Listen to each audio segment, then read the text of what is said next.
आणि आता बातमी आहे एकनाथ खडसे आणि गिरीश महाजनांमध्ये सुरू असलेल्या आरोप प्रत्यारोपांची।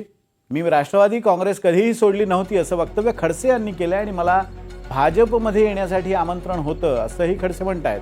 त्यावर एवढ्या मोठ्या नेत्याची लाचारी आपण पहिल्यांदाच पाहतोय असं वक्तव्य गिरीश महाजन यांनी केलंय। मला एकनाथ खडसेंची आता कीव येते असंही महाजन म्हणतायत।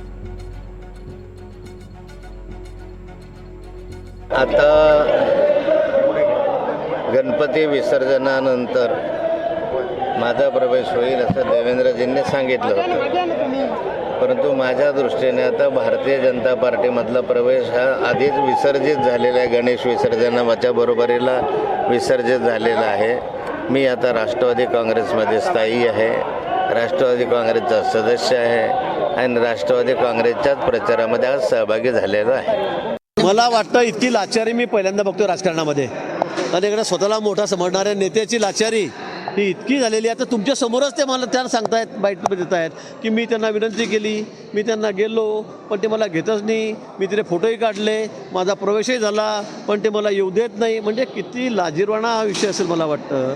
आणि मला त्यांची कीव यायला लागलेली आता। कारण आपण काय बोलतोय, रोज काय स्टेटमेंट देतोय। एकीकडे म्हणता मी भाजपचा प्रचार केला, एकीकडे आमदार ते राष्ट्रवादीचे आहेत। मला वाटतं पारोळ्याचे आमचे माजी मंत्री काय त्यांचं नाव सतीश अण्णा, त्यांनी त्यांना चांगली सुनावली की बाबा पोरगी आली की पोरीचं काम करायचं, सून आली की सुनेचं काम करायचं, इकडे बी आमदार तिकडे बी आमदार, मी बी म्हणतो म्हणजे माझ्या घरामध्ये सगळी पदं पाहिजे। त्यांची कमाल किती आहे, दुसरीकडे कोणीच नको, सगळ्या पक्षामध्ये आम्ही पाहिजे, सगळ्या पक्षाची पदही माझीच पाहिजे, ही भूमिका त्यांची त्या ठिकाणी आहे। मला वाटतं आता ते लोकांना कळायला लागलेलं आहे। त्यांनी काही बडबड केली आणि किती अश्लील बडबड केली तर माझ्या मतदारसंघामध्ये लोकांचा विश्वास माझ्यावर आहे। मी कामावर मोठा आहे।